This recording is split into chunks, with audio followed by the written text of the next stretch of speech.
Blog Talk Radio. Hi, and welcome to Metaphysical Media with Stephen and Steve. In a moment, my partner and co-host, Stephen Frampton, will be joining us. And tonight, we're going to analyze the natal figure of Jeffrey Dahmer, the Milwaukee Wolfman. Now, a lot of people might wonder what place in a spiritual forum does such a depraved person have? Well, Steve and I argue that Jeffrey Dahmer has every place in the spiritual world. In fact, it's his spirit that merits the most attention. And as you'll see tonight, there were a lot of karmic forces working in Jeffrey's life that we're definitely going to delineate. But at any moment now, I'm expecting Steve to show up here, and he's going to add also his astute analysis. And probably what we're going to do, we'll just start out examining Jeffrey Dahmer's ascendant. Anytime I get a natal figure in front of me, you're confronted with a mass of symbols. And, what does it all mean? Well, you have to have an entry point into that chart. And the ascendant is always the best place to go, the best place to start. Because by the sign on the ascendant, by examining that sign, we will know what motivated Jeffrey Dahmer. Steve, are you there? Still waiting for Steve to show up here. Can't quite hear him. He'll be here in a bit. He'll be in just 1 second. Anyway, Jeffrey Dahmer has Scorpio rising. In fact, he has the early degrees of Scorpio rising. 0 degrees and 56 minutes to be exact. So with that watery Scorpio rising, right away I see that I'm dealing with a man who lives in a world of emotional needs. We know that right off the bat, that emotions are going to be paramount to Jeffrey Dahmer and that they're going to be a driving force in his life. They're going to be what motivates him. Money's not going to motivate Jeffrey Dahmer. And not even sex will motivate Jeffrey Dahmer. Everything about his sexual life is going to have an emotional tang to it. Now, if we want to know how successful Jeffrey Dahmer was in realizing his primary objectives in life, then we look at the ruler of Scorpio, which is Mars. And Mars, unfortunately, is quite cadent. Trying to get Steve online here. He's going to be calling in here pretty soon, and believe me, you're going to want to hear what he has to say. He represents a bit of a different technique than I use. And so it's going to be really interesting to hear him weigh in on this very peculiar and interesting natal figure. Let's see here. Steve, are you with us? Not yet. Okay. All right. Well, first of all, we look at Scorpio, see that it's ruled by Mars, and Mars is in the 6th house. Mars is cadent. Mars is absolutely incapable of achieving Jeffrey's primary motivation, which is to feel that everything is all right. In fact, and, if you want to make sense of what we're about to say here tonight, you want to go ahead and head over to Google and type in Jeffrey Dahmer natal chart, and you'll see exactly what I'm talking about here. Okay, you'll see exactly what I'm talking about. Jeffrey Dahmer has one of the most cadent charts I've ever seen in my life. And by cadent, I mean weak.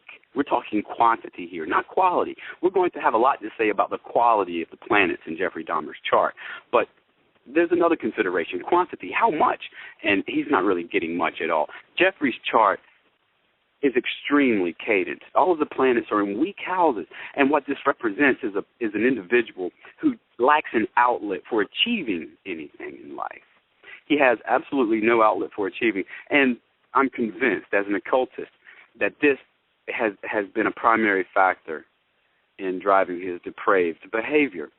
Now, more interesting, that Scorpio rising, it doesn't represent Jeffrey really so much doing anything. It's a feminine sign. It's passive. It represents things that happen to Jeffrey. Okay? It represents nothing less than an external Martian force that washed over Jeffrey, BC. And so everywhere he went, he was going to encounter this Martian force. And as we progress through the show tonight, you'll see that the planet Mars is going to be extremely important to Jeffrey. Not only is it a representation of himself and his ability to achieve his objectives, his emotional objectives? It's also a symbol for his mother, as we'll soon see.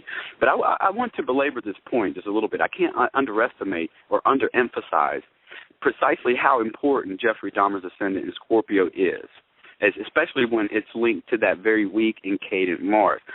This is going to represent an individual who's going to have very powerful emotional needs and absolutely no way to realize them, which is too bad. But in the traditional method of astrology that I practice, we use all of the various rulers for the ascendant. So not only will we use Mars, but we'll use the other triplicity rulers, Venus and the Moon as well. Venus is fully capable of giving Jeffrey that emotional satisfaction that he craves, you see. But unfortunately, Venus is determined toward bad things in Jeffrey's chart. And we'll also have a lot to say about that Venus. Now, the Milwaukee Wolfman, he really did not live very long. He lived until the age of 34. And this is interesting as well because the birth chart, his natal chart, is going to tell you exactly how long he lived, you see. If Jeffrey's father, who will also have a lot to say about, if he had come to me in 1960 when Jeffrey was born, I would have looked at Jeffrey's chart and I would have seen that more than likely this guy was going to die young, you see. There's this thing called the high leg, and it comes to us from ancient times, from antiquity. Ptolemy wrote about the high leg, and essentially what it is, it's a planet that gives life to you. It is the life force, and by judging that high leg, I can actually see what kind of vitality a person has. What is their life force? But that's only half of the equation. There's another part of the formula, and this is another planet that's called the Alcocodon. Okay, this is a word that comes to us from the Latin, which originally took it from the Arabic. Okay, as you'll see, a lot of my technique relies upon ancient Islamic science. Okay, so first, we have the high leg, and then we're also going to have the Alcocodon. Jeffrey Dahmer's high leg is the sun. The sun represents the life force that's inside Jeffrey Dahmer. Now, you notice it's in the 7th house. The 7th house of others, other people. Jeffrey's life force is determined towards others. This is a man who literally is going to judge his self-worth and his own honor through the way other people treat him. But more than that, the sun is a measure of life force. Now, I want to find the Alcocodon because that's the planet that's going to quantify that life force. It's going to numerate it. You see, it's going to give it years. And in fact, the Alcocodon is often called the giver of years. Of all the planets that aspect Jeffrey's sun, only Mars is fit to be the Alcocodon. Okay, so right off the bat, I would know.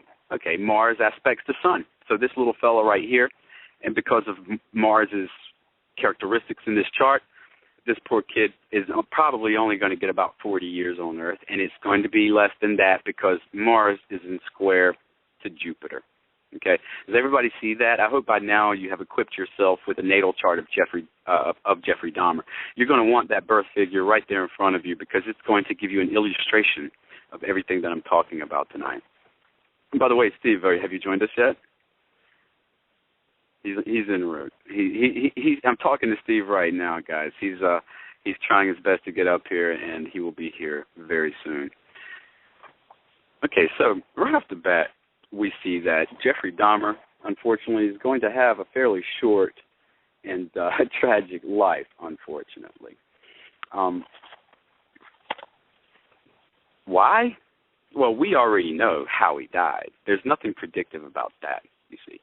His death is described by Jupiter in his chart, which is retrograde and in Capricorn, cold Capricorn, which is very prison-like, you see. And Jupiter being retrograde, actually, he's the symbol for Jeffrey's murderer. Now, if you examine, and we will do this pretty soon, we're going to examine the various houses that pertain to death in Jeffrey's chart, which isn't only just the 8th house. Most astrologers would look at the 8th house to understand how death fits into Jeffrey Dahmer's life. But in analyzing the charts of serial killers, I've often found the 4th house to be emphasized. Why? Because the 4th house has to do with ending things. It's the finishing move. It's the coup de grace, you see. The fourth house is all about endings. And for this reason, it's often associated with murder in people's charts, if other chart factors are indeed present for that, and they are. Well, while we're waiting for Stephen to join us tonight, Mr. Frampton, I'll go ahead and talk about, one second. I'll go ahead and talk about Jeffrey's experience growing up. This is quite controversial, I would say. Most people, their hearts go out to poor Jeffrey, you see, to his father, to his parents especially. Lionel Dahmer is represented in the birth chart by a couple of planets, Saturn and the sun. Jeffrey was born during the daytime, okay? The sun is above the horizon. So that's also a very natural symbol. In daytime charts, you usually look at the sun as a symbol for the father. And Steve, I just heard from him. He's going to be here in just a second. The sun is a symbol for Lionel Dahmer, but also Saturn is. Hello, Stephen Frampton. Are you with us? I am, Stephen. Can you hear me? I can. Welcome. We got the party started without you. I hope you'll forgive us. No problem. Well, you know what? I just started talking about Jeffrey's ascendant, and maybe some of what that meant in terms of how he went out and met with life, how he approached life. Do you have anything you'd like to add about those comments before we talk about maybe his growing up period? Sure. Well, Stephen, the first thing I think is that we need people to understand that you and I come from slightly different traditions astrologically, and we have slightly different charts. So I think you've got the Scorpio rising chart, haven't you? Because I have the Libra rising chart. I do, and I'm glad you pointed that out. I use a bit of a different house system. I use the Alcibiades semi-arc system of casting the houses. If you use the more popular Placidus system of casting houses, then you'll get a definite different chart. Planets will be in the same place, though. Well, I think I remember calling you once and saying, "Hey, Stephen, I was asking you a question about my chart, and I said to you, how does this work? There are different ways of casting the chart." And you said to me, well, they're all relevant. They give us additional information. But I would say the chart I'm using, the Placidus house system, is really interesting. And I'll answer your question about the ascendant. So in this chart, the ascendant, which is Dahmer's personality, it's an extremely prominent part of the chart, is actually in Libra, but it's at a particular degree of Libra that is considered to be a homicidal degree. In other words, research shows that particular degree of Libra, if combined with other factors, can be indicative of homicide. So that degree in itself is extremely surprising, but because his ascendant in this chart is Libra, it's ruled by Venus. And despite his hideous life, Dahmer was a good-looking guy. And Venus ruling the ascendant generally makes for an attractive appearance. But what's very interesting to me in this chart is that his Venus, which rules his passion, his interest in life in many ways, it's under the sign of Taurus. So it's under its own sign. So it's at home, again, which is a factor that made Jeffrey an attractive guy. But what's really shocking is that when you analyze the nodes, the north node of the moon and the south node of the moon, that Libra, which rules his ascendant, forms exact aspects to the nodes, indicating that his life path, his lifetime is incredibly karmic. Oh, God, yeah, it is. Yeah, it's interesting. It is interesting with that Libra and ascendant because, I mean, we're talking about a matter of just a handful of degrees here, folks. It's possible to get that Libra and ascendant if you're off on his, or it's possible to get a Scorpio ascendant or Libra and ascendant if you're off by just a couple of degrees on the latitude and longitude. Now, I've seen that chart with the ascendant in late degrees of Libra, and you know what? The late degrees of any sign are going to be troublesome because they're ruled by what we call in traditional astrology the malefics. And, you know, you're exactly right. We do represent a rather radically different way of doing astrology. I like the old method because it doesn't really cut around the bush. It says it's very black and white. The ancients, they were concretely oriented types of people, and they had to be. If they were wrong about something, it was off to the dungeon they went, or off with their head. I mean, they were approached on matters of state, by heads of state. And so, you know, you tend to look, when you use the traditional perspective, you tend to look at the chart with a bit of I would say maybe a less forgiving eye. Things are starkly black and white. This is bad. This is good. Now, look, and so either way you cut it, Jeffrey Dahmer's ascendant is going to be ruled by what's called a malefic in traditional astrology. A malefic is just a fancy word for evil, for bad, you see. Now, a lot of good folks have an ascendant that's ruled by a malefic, you see. There are other chart factors that determine the maleficence, the so-called the evil that Jeffrey Dahmer manifested. But either way, Venus is going to be extremely important. Venus is also a triplicity ruler of Scorpio, too. Venus rules the water element during the daytime. And this is something you guys in the audience are going to hear me refer to a lot, something called triplicity rulers. Every single sign, this is a concept that we don't really hear about much this day and age, the idea of astrological sect, you know. And so each sign has a daytime ruler, a nighttime ruler, and something called a participating ruler. It's not as powerful as the actual sign ruler. It's not as powerful as the exaltation ruler. It's third in power. And so Venus is going to be wrapped up in this ascendant either way you cut it. And Venus is angular. She's also in the sign that she rules. So, again, she's definitely, like you said, Steve, she's definitely a very attractive Venus. But being in the house of the partner, it also describes the type of victim that Jeffrey Dahmer liked, you see. Very attractive. Adhering to certain deals of form and sort of a perfect ideal of form. You see what I'm saying?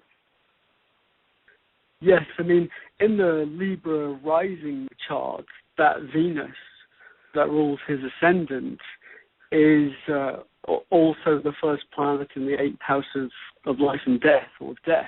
Mm-hmm. So it's interesting that the ruler of his personality, of his outer personality, is the first planet in the 8th house of death and mediumship, indicating that there is some involvement between his personality, what he projects to the world, and the theme of death. But also in the Libra rising chart, it's that 8th house of death and house of mediumship that is most powerful. It's discordant. In other words, it's not a harmoniously functioning house. There's hardly anything harmonious in Dahmer's charts. But that powerful 8th house, discordant, combined with all of the other challenges in his chart, indicates that he had a strong connection to spirits. And there are various factors that lead me to feel strongly that he was under the influence of malevolent spirits, or a malevolent spirit at times in life. And I don't say that as an excuse for him, Stephen, by any means, because, you know, anybody knows it's wrong to drill holes in people's heads and kill. So right. He must have had, even if he was under the influence of a negative entity, when he was actually in the act, when he wasn't in the act, he must have been aware that what he was doing was wrong. He did have control. So I'm not using that as an excuse for him, but I think that there's a very fascinating theme around possession with Dahmer. What do you think?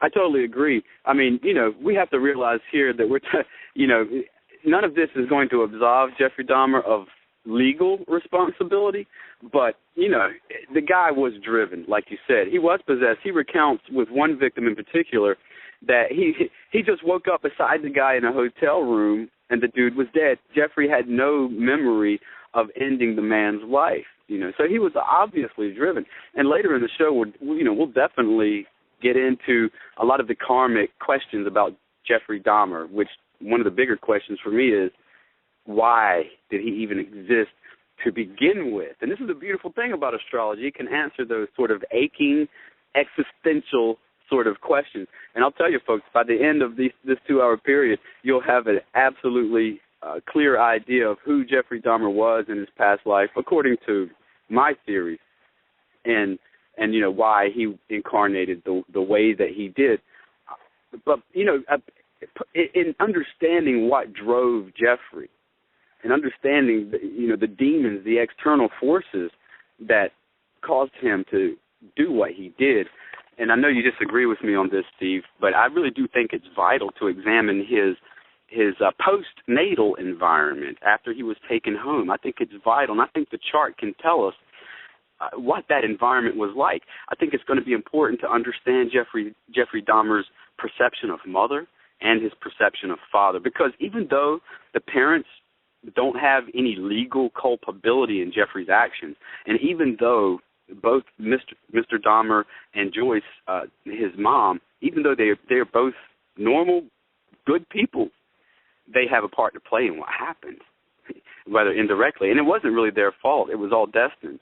So do you mind if we talk, if I maybe just go into some of my theories about Jeffrey Dahmer's postnatal environment when he came home from the hospital? That's great, Stephen. When you've done that, I'd like to give my input. I mean, you know, you and I think one of the great things about our show is that you and I,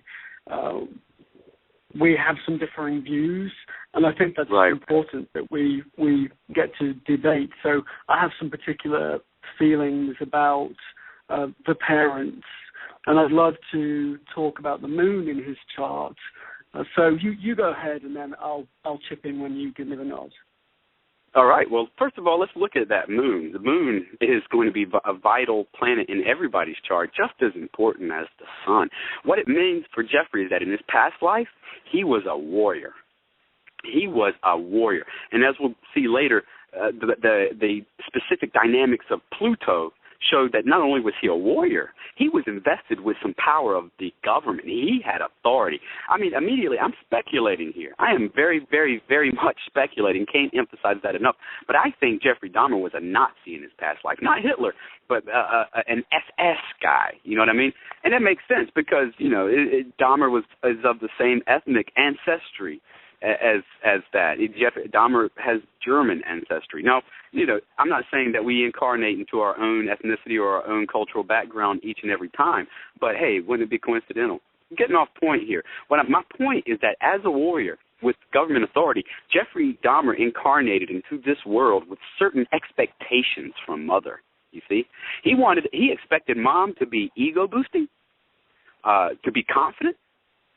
He expected mom to be there when he needed him, yet at the same time, he also expected disappointment from the mom, and indeed, he definitely got that. Looking at the aspects of the mother, and one of the reasons why I think that she plays such a large role in Jeffrey's maleficence is because that moon is in a trine with Uranus, and it's in a square with Saturn.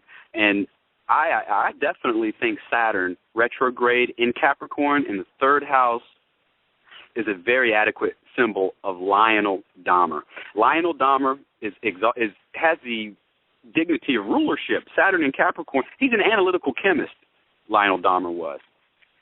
And yet he's weak because he was always in class. He was always studying when Dahmer needed him, you see? And this is why he's in the third house of education, a weak and cadent house. Saturn is, and he's retrograde. So all through his life, Dahmer had this stamp, this pattern of a weak, ineffectual father. And now the mother wasn't weak. The mother was not ineffectual, not with that moon in Aries. Nobody. She would have been hot-blooded. She would have needed attention. She would have clamored for attention, and she should have been giving her attention to Jeffrey. But no, she would go into histrionics in order to get attention.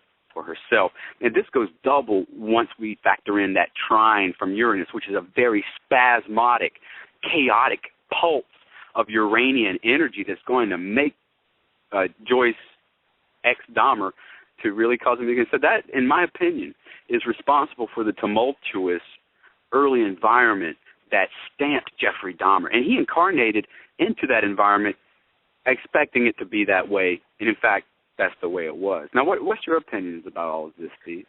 Well, you've covered a lot of ground there, so I've got quite a lot to say in response. Okay. The first thing is the moon. Now, we know that he has a moon in Aries, and the moon doesn't do particularly well in Aries. Aries is a hot, fiery sign, and the moon is moist. It's receptive, so it's not really a natural sign of the zodiac for the moon to be in. Now, there are many people in the world that have moon in Aries that are not cannibals or serial killers, but his moon in Aries is extremely challenging. When you analyze the power in his chart and you rank the planets by power, his moon is the most powerful planet. So it's a very prominent theme with him, that challenging, fiery moon. But what's particularly interesting is that it's extremely discordant. So you might have a powerful and harmonious moon, and another person has a powerful and discordant moon. It means that the themes of the moon, the characteristics of the moon, express themselves discordantly rather than harmoniously or constructively. So that's one thing that really stands out for me, that his moon, his emotional impulses, his receptiveness, his senses of others, of other energies, of spirits, etc., extremely powerful and extremely discordant. And that moon in Aries is right on the descendant of his chart, and therefore it exactly opposes his ascendant.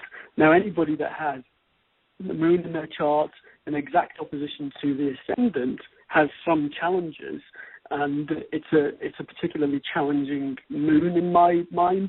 But the other thing is, you mentioned past lives, and I do agree with you on the past life hypothesis, because when I analyze the prenatal eclipse, so we look at the eclipses that occurred when a child was in the womb, because the solar eclipse before birth has an important story to tell.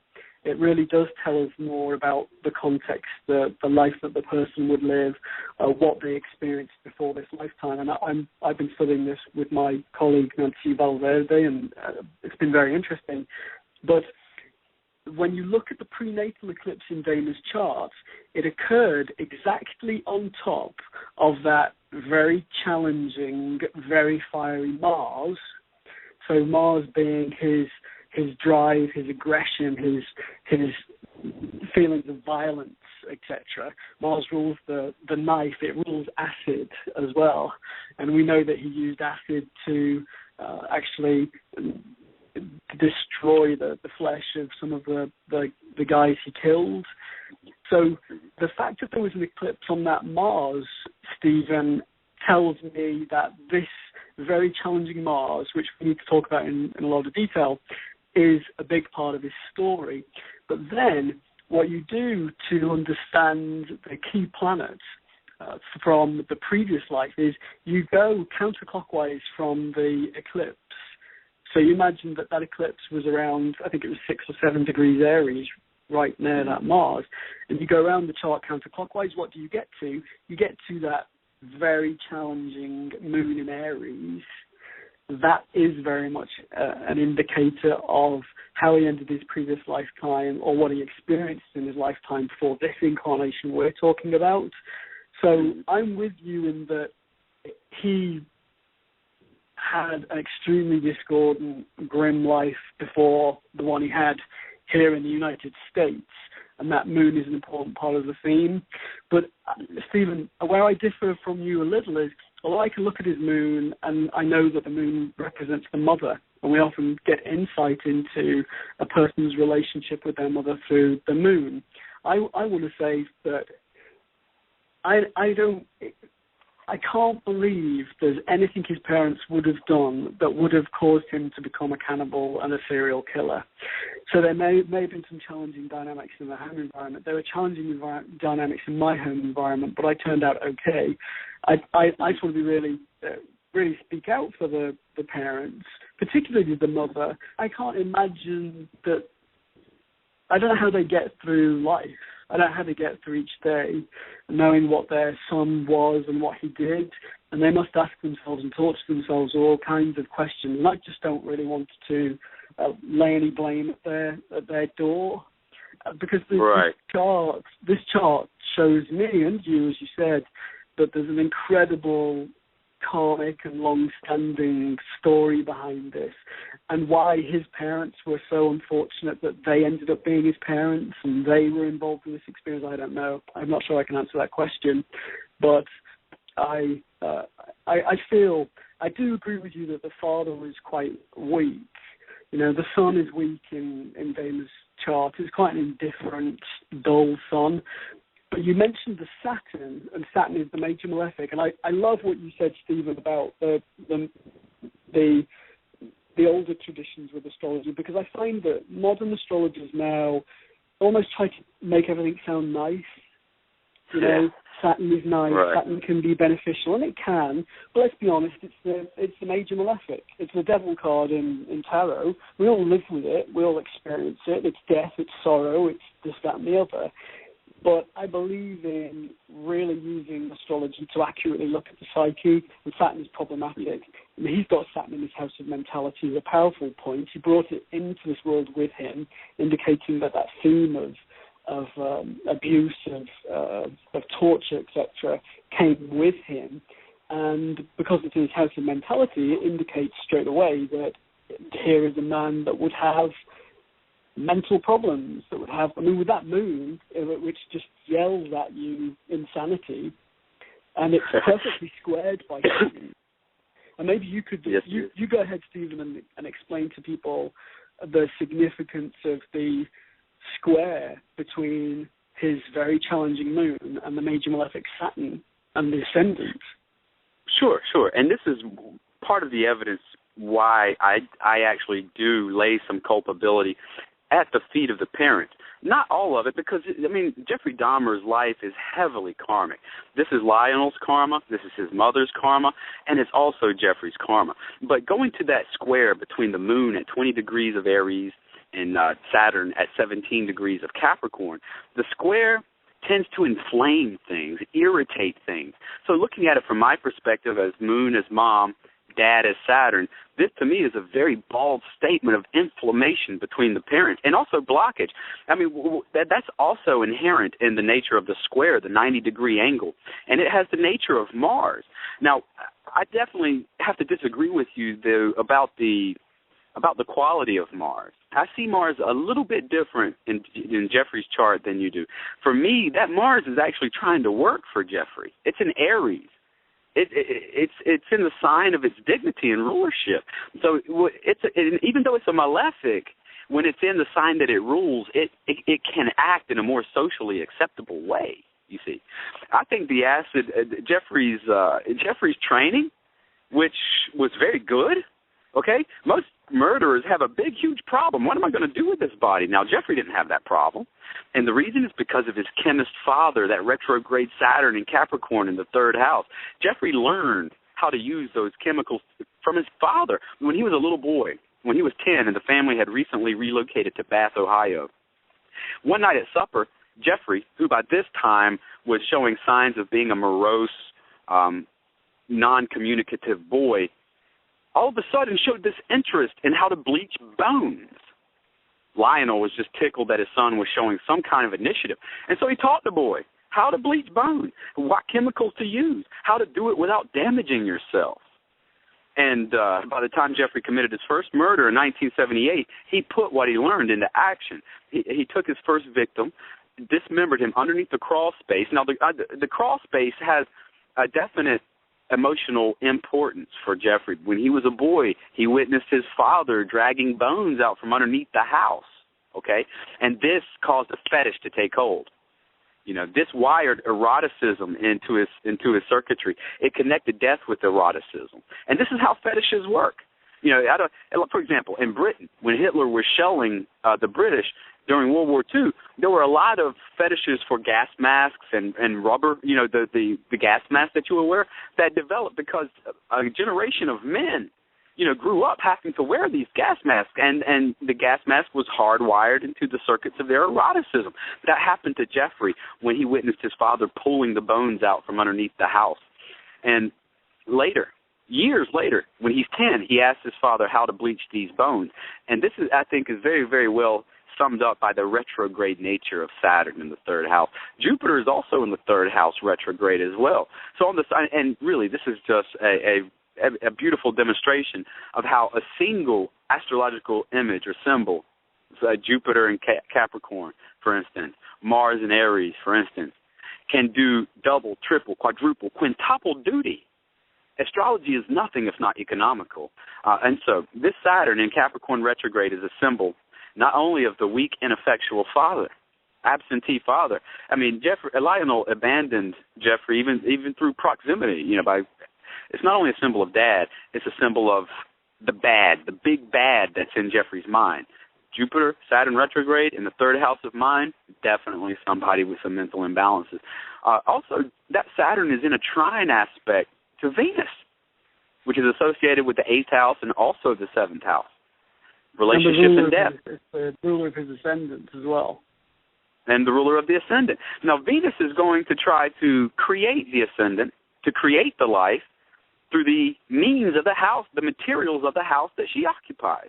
And it's like that for all the houses. For all the planets. The planet is going to try to create the house that it rules through the materials available to it in the house that it occupies. And the planet inside the house it occupies is going to dominate the affairs of that house. Jeffrey Dahmer's Venus is going to try to create his life through relationship and through death.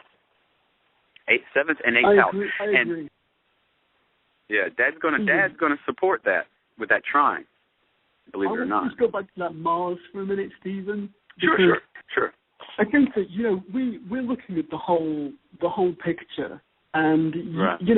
We need to remind people that you can't just pick one planet in a chart or analyze one part of the chart. You have to look at everything, because every single part of the chart, every degree, every planet, everything is meaningful. It's all part of the story.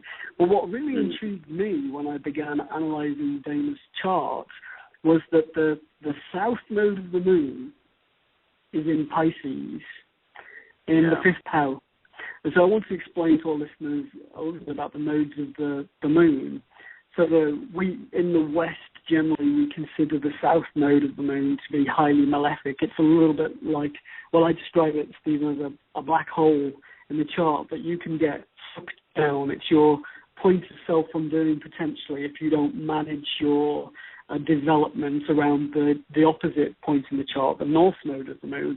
So we've got in Dahmer's chart that south node in Pisces, and Pisces is the sign that rules our unity, our connection to the universe, our connection to the astral plane, etc. And so he has his south node in the sign that rules this connection to other realms, and he has it in the house of romance, of fun, the 5th house. And because it's in Pisces, it's ruled by that retrograde Neptune in Scorpio in his 1st house, which for me, on the one hand, Neptune in Scorpio in the 1st explains or validates his interest in chemistry, but it also it explains his problem with alcohol to a degree as well. But it forms, you see, that Neptune in the 1st house forms a challenging aspect to the south node of the moon, indicating that it's involved. And I know that everything in the chart is involved.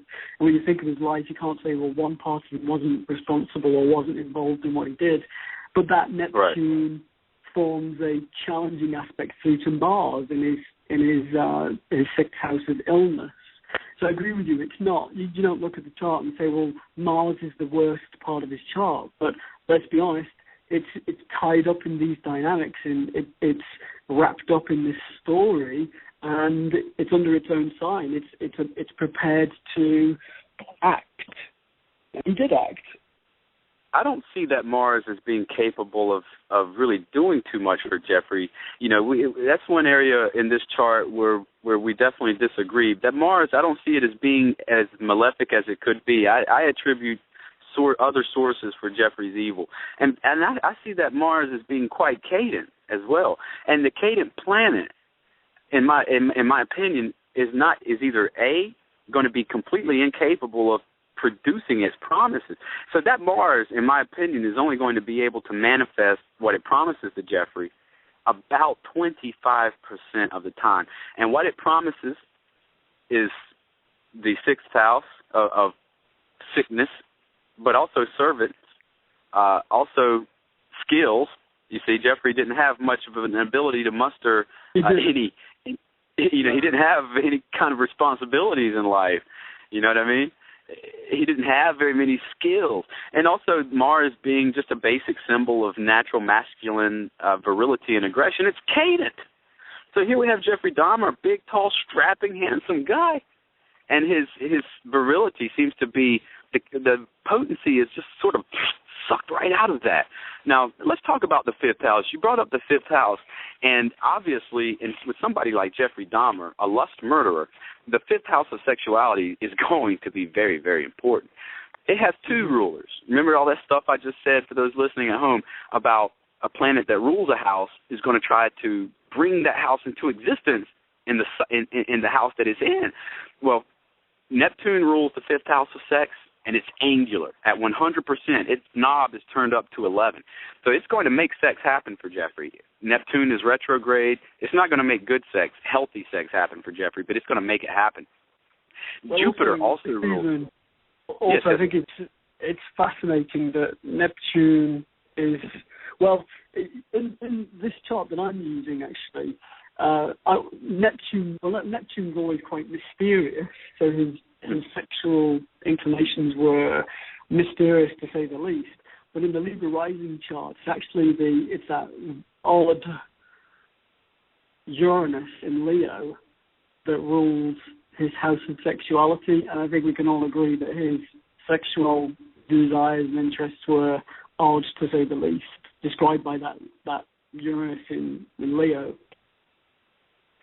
Yeah, the Uranus, it's very interesting. This is a similarity I found in other serial killers' charts as well. To have Uranus, like to be the highest planet in the sky when he's born, that's significant. Both Uranus and Pluto are culminating, meaning they're reaching the 12 o'clock position, or have just recently passed the 12 o'clock position in the sky, the meridian. So they're the most elevated planets in the chart. This is problematic because they're also the more karmic planets in his chart as well. We talked already at length about Jeffrey's moon, but let's talk about Jeffrey's Pluto, because that's what's responsible for all the goriness. I've seen the crime pictures of this dude's handiwork. It's frightening. It's nightmare-inducing, and it's all to be laid at the feet of that Pluto, which is in square with the sun. Okay, that sun is oriented toward death, being associated with the eighth house, and the sun is in square with Pluto. Both are inflaming the other. That sun is in Gemini, and Pluto naturally represents viscera, you see.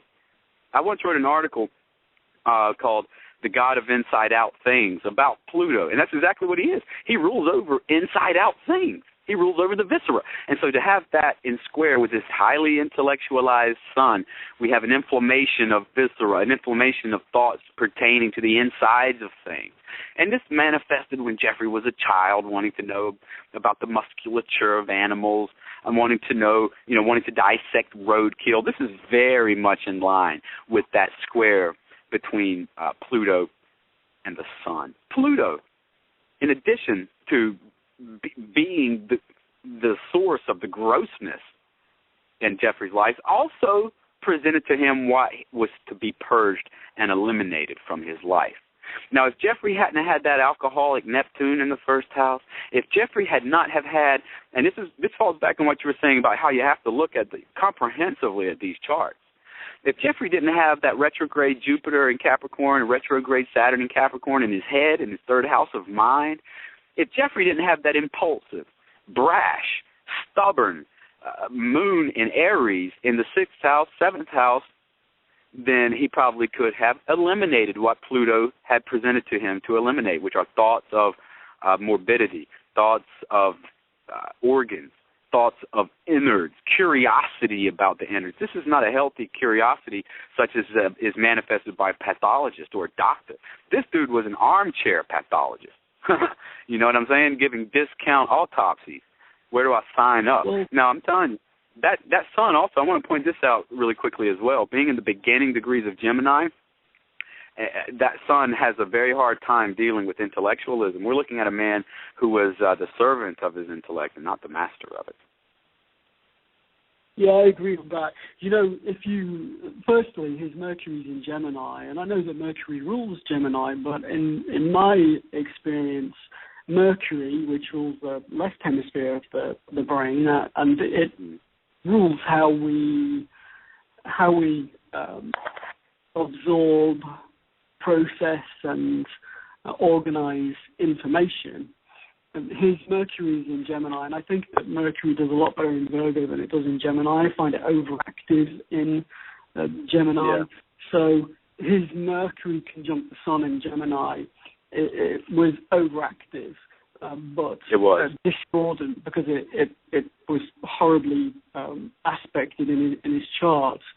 But interestingly, again, looking at that, the Uranus and the Pluto, they're both very much involved by aspect with his hideous moon, his hideous impulses, and that really struck me, Stephen, when I was analysing his charts.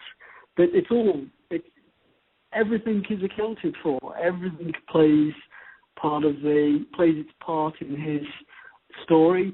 But that Pluto that you refer to forms the square to his Sun, which is challenging. It's associated with his Saturn. One thing I would say is, although I absolutely agree that his Pluto, his very powerful and very prominent and challenging Pluto, which rules, was a modern ruler of death and of crime, etc., it is also that really hideous Saturn in his chart, because his Saturn is actually even more discordant.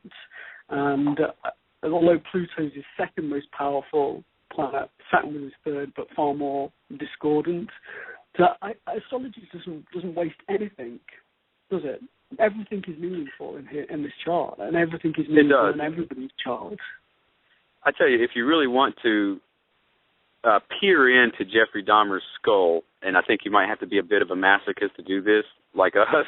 You have to be a bit crazy, but if you're curious to look and to understand the tenor of Jeffrey Dahmer's thoughts, then that square between Mercury, Sun, and Pluto really it tells you all you need to know. Mercury, despite being in the planet, and you're right, I think Mercury does much better in Virgo, because not only does he have the dignity of rulership there, he also has the additional dignity of exaltation in Virgo.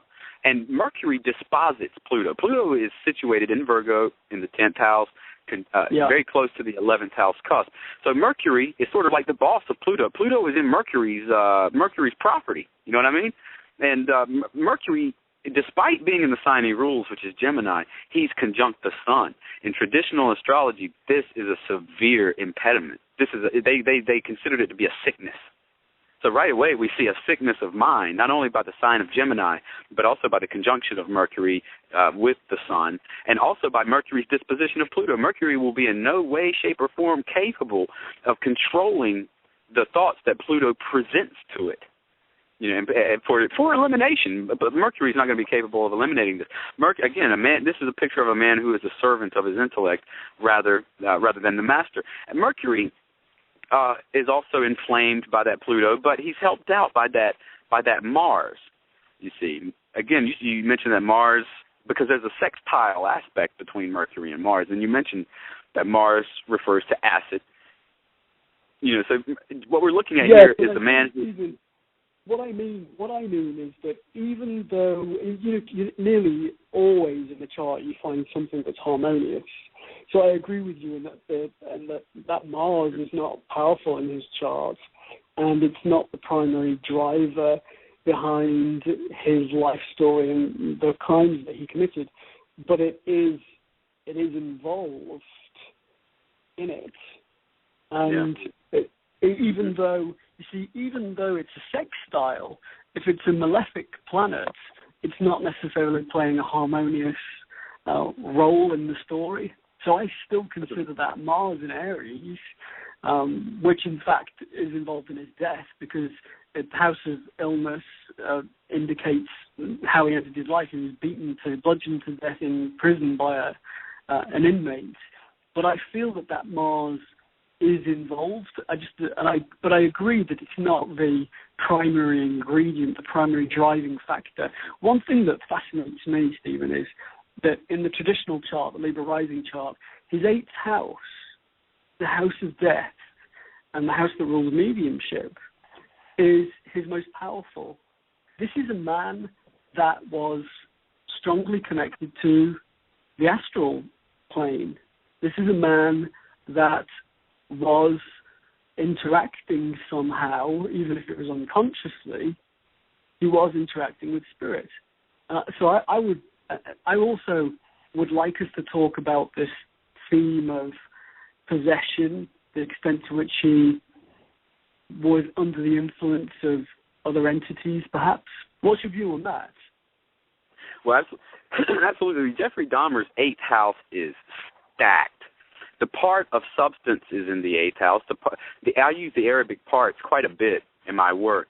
It's the Arabic parts, very briefly, for those who don't know what they are. It's essentially, and the Arabs didn't come up with them, the Greeks did. And when I say Greek in connection to astrology, I don't mean ethnic Greeks. Most of the proponents of Greek astrology in the Hellenistic period were Persians and people like that. But anyway, I digress. What was I saying before I rudely interrupted myself? Oh, yeah, the 8th house is stacked with that part of substance. So the Arabic part is essentially, the best way to imagine it is taking a bunch of dice, taking dice and just sort of throwing them out into the cosmos, right? And where they fall, those are the Arabic parts. But they don't fall by chance. The interrelationships between them are determined by things like the ascendant, etc. So the part of substance is going to show essentially substance is like wealth, what he values, and it's death. That 8th house is completely stacked. Either way you cut it, if you use your house system for this chart, the 8th house is going to be an earthy Taurus. It's going to be ruled by Venus. Venus has the power to make that house happen. And Venus in the 7th house, even she's conjunct the cusp of the 8th house, so she has autonomy in both houses, you see. So Venus is going to be important to the 7th house by position, by the 8th house by rulership and position, and also the ascendant. Venus is going to create death through relationships, which, Jeffrey is famous for, going through his whole "I don't want you to go" spiel before killing someone. Jeffrey would have us believe that he was like the big gentle giant of Mice and Men, Lenny. I didn't mean to kill him. I was just petting him too hard. Malarkey. That's why that was his excuse for cannibalism. He said, if I consumed a part of the person, then that part of them could never leave me. So he claimed that he was terrified of being left alone, of losing the person that he'd come into contact with, so he would cannibalize. One thing that horrified me, and you and I watched a number of documentaries and did quite a lot of research for this, but there was one documentary in which a lady that lived in the building was being interviewed, and she said, yes, one time he made me a sandwich, and I was just horrified. And I'm sure there wasn't anything dreadful in it, but it was just a moment of disgust.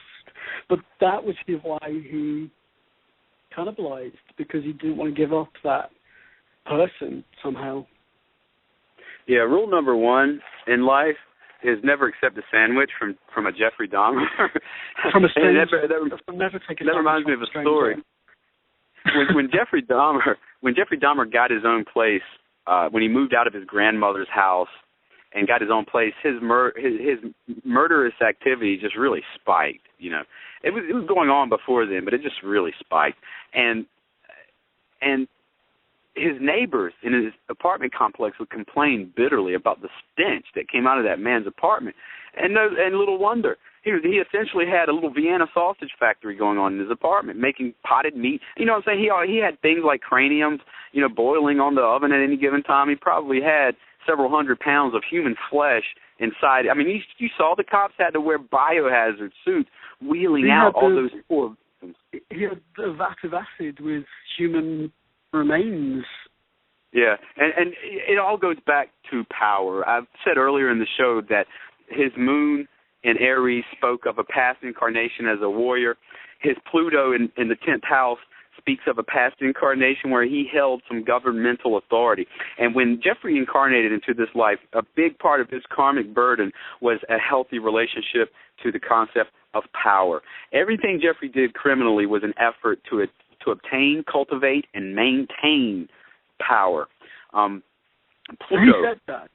He said that. Didn't he? He definitely admitted too much. And there's a documentary in which he's interviewed, and he said it was about power. It was about control. It was about being completely in control of another person. He actually said to one of his victims, "I'm in control of you. I'm going to remove your heart." It was completely about control, demonic, absolutely demonic. And I think that his chart, I'm certain his chart explains that demonic involvement. Why the control? Now, Jeffrey Dahmer, what he wants is influence and power over other human beings. Now, let's look at him as a teenager in school. There was he was famous for performing these attention-getting stunts. In fact, his classmates came up with a name for it, doing a Dahmer. Now, this was an adolescent, puerile, boyish manifestation of this Pluto, which already had the seeds of lethality and homicidal fury in it. But as an adolescent, this manifested as him doing things like faking epileptic seizures and, even brokering a meeting during his high school field trip to D.C. with the vice president. These were all overtures to cultivate power among his peers. But Stephen, he did a Dahmer. If you look at his fifth house of fun, house of romance, house of hobbies, it has that highly malefic south node of the moon in Pisces. So the things that he found entertaining, the things that he did for fun, were sick and wrong. South node of the moon. He should have been moving away from those. Yeah. He should have been moving away from those. I mean, that's what the South Node represents, something that karmically we have to move away from. And looking at his sun, that also gives us a hint as to where Jeffrey Dahmer's soul is going. It's going to Gemini. That's what he's tasked to become. And so what he was asked to do by the universe was to be more healthily intellectual. Do you see? And he wasn't. Intellectualism is a major theme in Jeffrey Dahmer's chart, and that's what makes it rather unique among serial killer charts. It still has all of the hallmarks you might expect, an emphasis on mutability with the sun there and Mercury there and Pluto there, etc., an emphasis on mutability, an emphasis on the fourth house, an emphasis on sexual matters, an emphasis on, really twisted third house dynamics to show a mental imbalance, etc. But the question that I have is, what choice did Jeffrey have? I mean, how much power would he have had to resist? He tried really hard. Let me just say that. Let me switch over to a technique that the ancients used, and it's very similar to a technique that modern Vedic astrologers use, the dasha system of time rulership, time lord rulership. Yes, sir. When you say he tried really hard, what do you mean? Well, if you look at his Firdaria, okay, and for those who don't know, the Firdaria is a system of time periods in your life where each planet is giving a certain time to rule over your life for like 7 years, for example, 8 years, 10 years, whatever planet, it depends on the planet. And during that 10 years or 8 years or whatever, all the other planets will get sub-periods, okay? And during the planet's Feardar. During the time that it rules, it's going to bring to life the things that it represents. So 1978, Jeffrey Dahmer killed his first victim. Stephen Hicks, I believe, was the young man's name. Yeah. At that time, he had just entered into the Mercury period of his life, the Mercury Feardar. He entered into that period on the 21st of May, 1978. It was going to last 13 years. By the time it concluded, his career would be over, okay? And he started his murderous career 1 month into that Mercury Feardar. Now, if Lionel Dahmer had come to me in 1960, I would say, look, something bad's going to, the bad stuff is going to start happening around May the 21st, 1978, because Mercury, being in the 8th house, is determined toward death. You see what I mean? Mercury is involved in death. Mercury is a symbol for death. And so when we enter into the Mercury Feardar, and I went into this in an article about the athlete Oscar Pistorius. I examined his Feardaria, and you know what? Guess what? Mercury is determined towards some of the same things. And the night when he shot Reva Steenkamp, he was also in his Mercury Feardar. So this stuff is important. Now, the reason I say he tried is because... Is Pistorius' Mercury in the 8th house? It's not, but it rules the 8th house, I want to say. It's calling forth from it. It's determined. I should explain my phraseology here. When I say a planet is determined towards something, I mean that it's tied to a certain house, either by placement or by rulership of that house somehow, you see. And so for Jeffrey Dahmer, the Mercury is a very important symbol of death. Now, I want to point out here that when we look at Jeffrey Dahmer's 8th house, we're not looking at the deaths of his victims. We're looking at Jeffrey's own death, and we're looking at Jeffrey's ideas about death in general. The death of his victims is the 2nd house. You have to turn the chart for that. You have to derive that. If you rotate Jeffrey's house if you rotate Jeffrey's chart 180 degrees until you get the 7th house on the ascendant, on the 1st house, then that gives you a sort of a crude picture of Jeffrey's partner, which in this case is his victims. In the serial killer charts, the 7th house is always going to be the house of victims. And so, therefore, the 2nd house is in this turned chart, is the 8th house of death. So Jeffrey's 2nd house is going to represent the death of his victims. The 2nd house is in Sagittarius, and that retrograde Jupiter is going to bring it to life. And thank God that Jupiter is Caden. That probably spared Jeffrey from being arrested earlier. And it also empowered him. Stephen, yes. Firstly, in the Libra rising chart, his 2nd house is ruled by that horrible Pluto, which I think is even more telling. But what disgusted me was that one of his victims escaped. He was a young guy. I think he was about 14, 15 years old. Jeffrey had been drugging him and doing all kinds of dreadful things, and the kid escaped.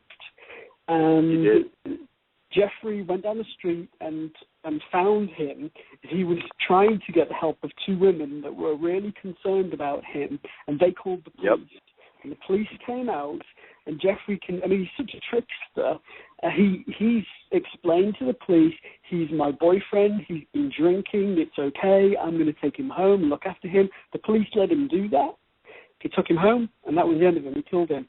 But again, see that Neptune in Scorpio, the sign of death, naturally rules the 8th house in the standard zodiacal wheel. That Neptune in Scorpio in the 1st house retrograde, forming the aspects that it does with other planets, said that this is a man who is not only alluring because of his appearance, but appears trustworthy, but he's extremely deceitful. That Neptune in Scorpio retrograde in the 1st is not only the alcohol and the interest in chemistry, it's the fact that he was a master of deceit. He even convinced the police on that occasion. Yeah. Neptune's helping him there. Karmically, Neptune represents an area of grace that we get. And what Neptune's doing for Jeffrey isn't so much illusion as I would consider image. You see what I mean? People are, with Neptune in the 1st house, Jeffrey Dahmer is going to be the recipient of all sorts of projections that other people throw out onto him. This is helping him. When subterfuge and operating, behind the scenes is your goal, and if you're a serial killer, I assure you that it is, then you definitely want an image of harmlessness, innocence, and Neptune does that for him. The 10th house also signifies Jeffrey's relationship with his government, and it's in Leo.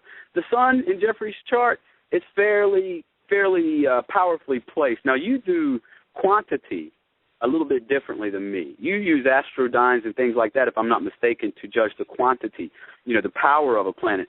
I use the house placement of the planet to really, figure out how much of that planet is going to be available to Jeffrey. Well, now, that's one of the factors used to determine the number of astrodynes. But his sun is, in my calculation, his sun is not his weakest planet by any means, but it's certainly not a prominent sun.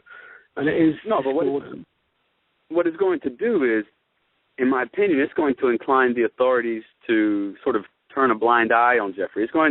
Jeffrey got in a lot of trouble through his life. When he was a kid, he was actually pulled over, and in the back seat of his car, he had a trash bag filled with the remains of Stephen Hicks, and he was drunk. Yeah. Now, this was during the 70s when, you could essentially do those things, and cops, would take it easy on you. But, come on. Being a drunk. He was. He was drinking when he was in school. Yeah, he was a lush. And there's no doubt that Neptune, that lushness, that alcoholism, exacerbated the homicidal tendencies. But my original point here was that Jeffrey tried to exercise some control over this. He said as much, but the fear diarrhea backs that up. Because from 1980 right on up for about 8 or 9 years, Jeffrey Dahmer didn't kill anyone.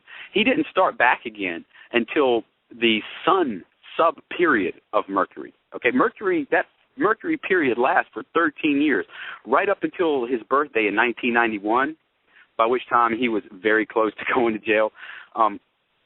So that's when he came into the periphery of the moon. Exactly. And we've already gone at length talking about how malefic that moon is for him. Right. Yeah, that was his downfall. So for some 8 or 9 years, Jeffrey didn't kill. Yeah, granted, he molested kids. He exposed himself in public. He got arrested for some, I don't want to say minor sexual misconduct, because there is no minor sexual misconduct when it comes to legal things like that. But when you compare it, to drilling a hole in someone's skull, and copulating with a corpse, and then, dissolving it in acid, it's kind of small beans next to that. But my point is that Jeffrey went through, in that Mercury period of 13 years, Jeffrey went through the moon sub-period, no problem. The Saturn sub-period without a hitch. Jupiter, no problem. Mars, no problem. By the time we get to the sun's period of that Mercury Feardar, the murders start back up again. Look where the sun's at in his natal chart. It's oriented. It's determined toward death. And after the sun's period... I think, Stephen, what do you think, though? It struck me that his sun is at 0 degrees Gemini. And for me, that's a very agitated place in the zodiac for anything to be located. So he was obviously a very agitated, uneasy character just by virtue of that sun at 0 degrees Gemini. Yeah, remember all that stuff I said about him being a warrior in his past life? This is not please forgive me, all the warriors out there. I don't mean to imply that being a warrior is antithetical to being an intellectual. But by the sun being placed in the early degrees of Gemini, then it's obvious to me that Jeffrey's soul is being pushed toward a more intellectual manifestation, as opposed to this emotional method that he used in this life. And Jeffrey, the intellectualism did not sit well with the warrior that Jeffrey was. I've said it several times. Jeffrey was the servant of his intellect instead of the master. He was tasked in this lifetime to learn how to master his mind, master his intellect, and God made it hard on him. God's not going to just say, okay, all right, Stephen, here's a goal for you to have, and then the next day give it to you. The way God or whatever you believe in works, from my observation, experience, and studies, is that the desire, the challenge to do something worthwhile is given to you, but you have to show some effort.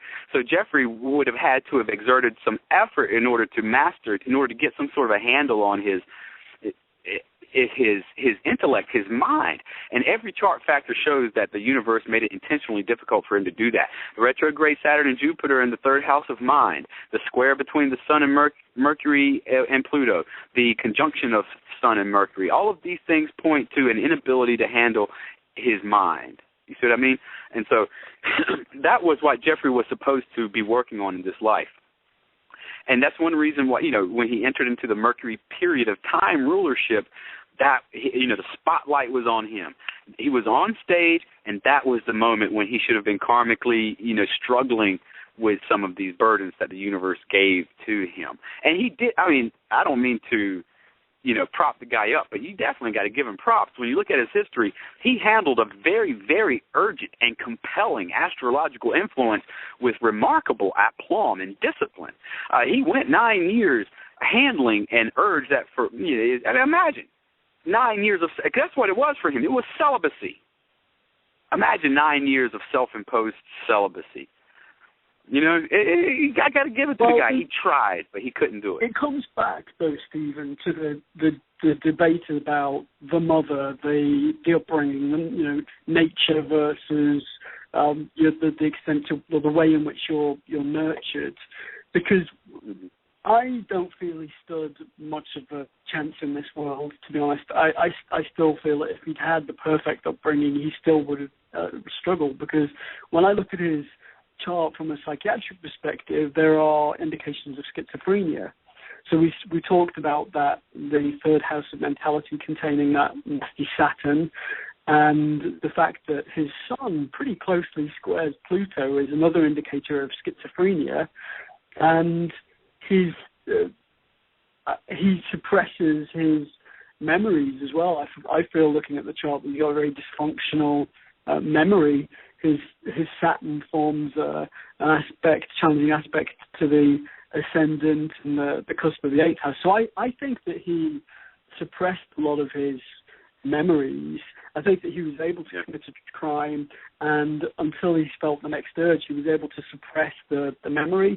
But for me, he's got clear indicators of schizophrenia, and I don't see how in the long term a person can manage that illness just through self-discipline. Yeah, psychiatrists, they crawled all over Jeffrey Dahmer's head. They crawled inside his head and set up an encampment. There was literally a collection of yurts and RVs that these psychiatrists are, erected in his mind. And they eventually decided that he had a borderline personality disorder type of situation going on there. He definitely has some mental problems. But I got to tell you, I got here in front of me a tri-wheel chart. And on the inner wheel, it shows Jeffrey Dahmer's birth chart. The middle wheel shows the solar return for 1978. Now, for those who don't know, the solar return is a diagnostic and prognostic tool that astrologers use to tell you what the year ahead is going to be like for you. And what happens is we cast a chart for the moment when the sun returns to the place it occupied at your birth. In Jeffrey's case, that was 0 degrees, 50 minutes of Gemini. If you cast a chart for 0 degrees, 50 minutes of Gemini in 1978 when he committed his first murder, then you'll get that solar return chart. Now, the outer wheel is Jeffrey's progressions. I don't want to get too technical here, but progressions are yet a third way that we astrologers have of finding out what's going to happen to a native in the future. And we use all of these tools in conjunction so that we can be correct about this. Now, secondary progressions, they essentially look at, and they say every day on the calendar is like a year in Jeffrey Dahmer's life, you see. Every day in the calendar is a year in Jeffrey Dahmer's life. And so we look at where Jeffrey Dahmer's at the age of 18. Just graduated high school. Fine. So here are some of the forces that are at work in Jeffrey Dahmer's life when he put an end to the life of Stephen Hicks, who had every single right to keep on living and breathing and taking nourishment as a human being. Stephen, do you remember the date on which that happened? Because I progressed his chart as well. I didn't use the solar return, but I progressed his chart and added the transiting planets. But do you remember the exact date? Yeah, that exact date was shortly after graduation, 1978. I was, hold on, let me recall here. It was in June. So it's like, don't worry, June 18th. June the 18th. Okay, yeah, I want to make sure I progress it to that exact date. So, sorry, carry on. Right. And, you might get slightly different results than I did in terms of the house outlay because we use different house systems, but the planetary positions are going to be the same. They won't change. And, and in the solar return, which is the middle chart here, Saturn is conjunct Mars, and it's also conjunct that natal Uranus. So this would have been some serious problems in the area of impulse control. Saturn in Leo, Mars in Leo, this is where these planets were at on Jeff's birthday, you know what I'm saying, in the solar return chart. And they're conjunct his natal Uranus in the 10th house, in his natal 10th house. Stephen, you know what's crazy? I mean, this something I've just spotted in the progress chart with the transits the day of that murder. It just proves that you cannot make this up. Astrology is so precise, it's unbelievable. So the day of that murder, his Mars that we were talking about earlier, his Mars in fire, had progressed and was conjunct, in other words, right next to his mood, his impulses, his dysfunctional impulses. So that was in place. And on the very day, we've got the part of fortune even conjunct that part of the chart. And there are loads of other factors, as you know, you can see it in the chart. But I think that the point I want to make here is that we're talking in great detail about an astrological analysis of Jeffrey Dahmer, and we're showing that astrology, when it's used well and in depth, explains everything and provides an enormous amount of accurate insight. But the other point we need to make, which I was really passionate about in my book, was that astrology can be used to determine what a person is likely to do, what a person is likely to be experiencing, how the energies are likely to unfold and manifest into actions and experiences in the world. We can get that insight as well. Because I'm really passionate, Stephen, about sticking our neck out there and saying astrology can be used not only to understand the person, it can be used to determine what they're most likely to do at different points in time. And in a case like this, to say, this is the time when this guy will kill. And my analysis of James Holmes in my book, that's what I was proving, that astrology is not a tool for entertainment. It is an extremely valuable tool that should be used to predict world events, avert tragedy. We've got the situation with Ukraine and Russia getting pretty scary. It can be used to prevent crime. Oh, yeah. No, I mean, absolutely. And that's what I love about what we're doing now with the progress chart and the solar returns. We're showing that not only can you understand his natal astrology and who he was, what he brought into this world, you can understand what's going on with a person at any point in time. If Jeffrey or if Jeffrey's parents had the ability to credence astrology and to take it seriously, then Jeffrey could have been provided with the consciousness and the awareness to completely dodge all of this. And Stephen Hicks and almost 24 other young men still be alive today if that had happened. Mm-hmm. Without this awareness, then we're essentially like puppets on a string being led. And you might can think that your achievements and what happened to you in life are from your own initiative, your own brilliance. You might can think that your failure in life comes from something else. But I'll tell you this, without awareness of the cosmic promise to you as given by astrology, you might think your thoughts are your own, but you're essentially driven by a carrot on a stick. And that was the way Jeffrey Dahmer was. He tried to... Stephen, I think that the way I explain it to clients is that the soul resides on the astral plane. So here we are, we've got these little physical bodies on the earth plane, and we've got this human brain, and we think that that's all we are. But scientists are showing that the consciousness doesn't exist within the physical body or the human brain. The human brain is just working with it, interacting with that consciousness, and the consciousness resides on the astral plane. And the astrology describes the setup on the astral plane.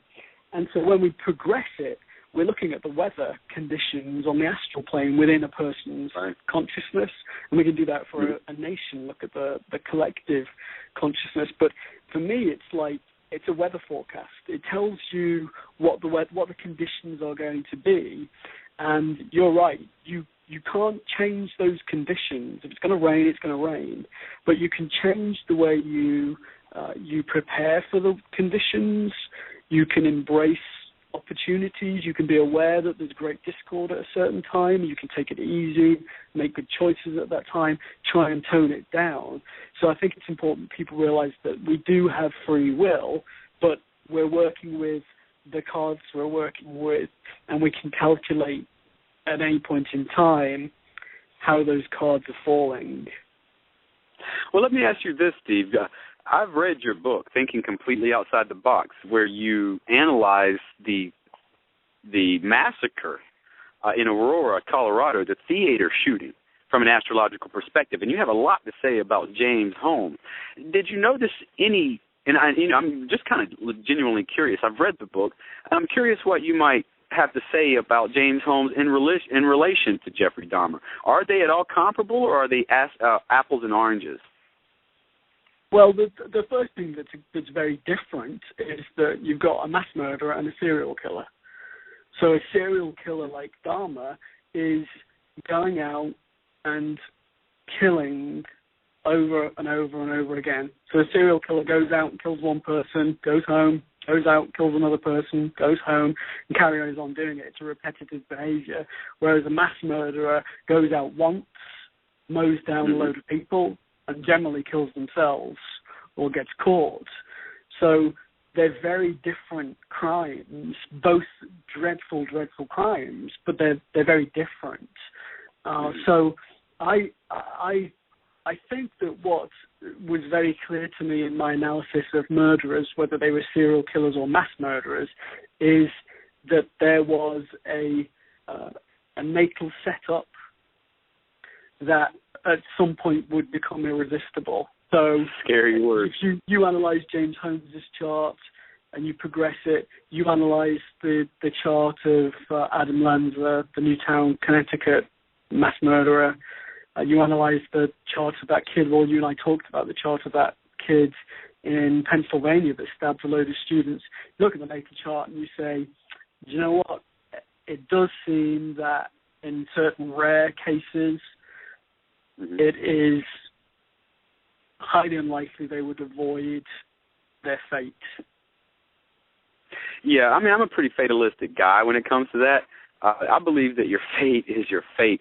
There are ways to sidestep that fate, but a lot of us are not aware of them because most of us don't have access to knowledge of astrology. Most of us are raised up in an environment that prizes so-called science over astrology. But, you know, what we're doing here with these birth charts is absolutely no different, and in fact is a lot more robust and sophisticated than what an analyst from Quantico in Virginia, what an FBI analyst does. You know, we don't have forensic science available. I think it's far more sophisticated. I think it's far more sophisticated. I think that a really good astrology, Stephen, is like psychiatry on steroids. It's amazing. What staggers me is that there are still people in the world questioning its validity. They still say, "Oh, it's nonsense." There are always people that have never studied astrology, but I can't believe that in 2014 we're still pushing water uphill, trying to prove how accurate this is, how in depth this is, and how much this can be used to. You know, it can be used in many ways. It can be used to people that are potentially going to be serious criminals, so profiling people that have already committed crimes that could go down a much more drastic route. It could be used in schools to help teachers understand kids, know what their great strengths are and how to nurture them, how to help them overcome obstacles that they bring into this world. It could be used to predict weather patterns. It could be used to determine when there would be problems in the Middle East, when there would be a problem with Russia and the West. I just can't believe, given its accuracy, given its validity, I cannot believe that we're still having discussions in the world with people who say, "Oh no, this is nonsense." Yeah, and you know what? This is nothing that you and I can make up. These correspondences in the chart. In order for us to coordinate this and invent it, we'd have. I mean, I've got clients to see. I have articles where I don't have time to concoct some, deeply involved tale, with several different hierarchies of complexity nested within each other, for what purpose? We couldn't do it. Yeah, exactly. We couldn't do it. I was asked on a radio show a while ago about James Holmes and the conspiracy theories, the theories that it was a setup, it was a government setup in order to push the issue around disarming the American people. And don't get me wrong, I'm interested in conspiracy theories. I like to read and research many different sources of information and come to my logical conclusions with the information I have. So I'm interested in all sources of information. But when I was asked that question, well, what is the setup? My answer was, look, there is no way on earth somebody could design his chart and progress his chart with the asteroids and the Arabic parts, etc., so that it would coincide with what he did on that day. You just could not do it. Only God could have designed this. It goes beyond synchronicity, mere synchronicity, into the area of design. This will be a great time for me to go ahead and just lay out my theories on what it is that allows astrology to tell me about someone that I've never met before in my entire life. In my opinion, it all goes back to the Big Bang. All the planetary positions, the fact that the sun was at 0 degrees and 50 minutes of Gemini when Jeffrey was born, all of that was determined in the Big Bang, when those first movements of that matter, all the matter in the universe was compacted into something about the size of a pinhead, maybe even smaller than that. Imagine that. Just take a few seconds to imagine all the stuff around you and more that you can't even conceive of, compacted into something the size of a pinhead.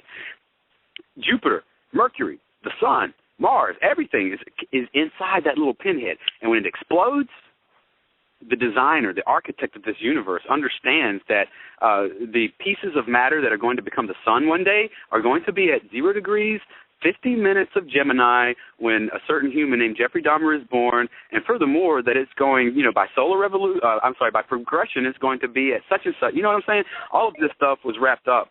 And this is a way for God, who's fond of automation, as above, so below. You know what I'm saying? If human beings are fond of automation, how much more would the architect of the universe be fond of automation? We don't give God credit for being intelligent. Why on earth would God, if he has any common sense, be sitting at some computer with like a human database so he can look up Stephen Lewis?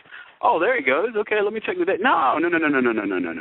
God's intelligent. Instead of having to bother with me and micromanage my life, he has everything about me that's, compacted into the Big Bang. It's set on automatic. Yeah. And it's like this with Jeffrey Dahmer, and such that when Jeffrey was incarnated into this world, and I want to say that Jeffrey Dahmer's soul sought out that peculiar mixture of form, substance, and matter, his parents, in other words, that would allow that particular soul to manifest. In other words, Jeffrey Dahmer could not have been born to any other set of parents. He chose those parents.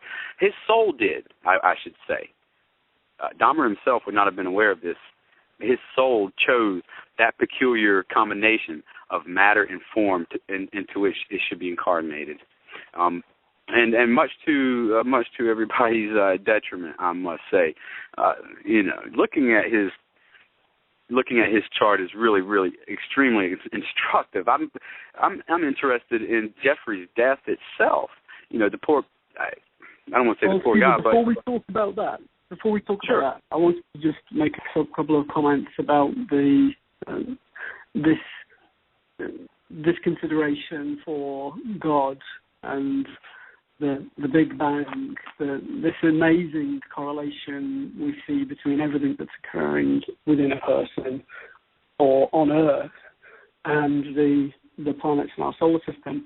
I wrote a blog with some great Bible quotes that I found, and I wanted the listeners to know that they need to check out your blog as well, because I've been really enjoying the blogs you've been sharing this week about the tarot cards, and I send them to Staples for printing, and then I put them in my reading folder and sit with a glass of wine and read through them all and love them. So you guys out there, if you want good information, check out our blogs, but check out Stephen's blogs. He's doing some really great stuff. But I wrote a blog, Stephen, about Bible quotes because I was looking at the Bible and I'm seeing all these statements that really back up what we're saying. So I read, for example, Genesis 1:14. He created the sun and moon and stars for signals. The heavens declare the glory of God. We all know this one. To everything there is a season and a time to every purpose under the heaven. And here was another one, Psalm 8:3.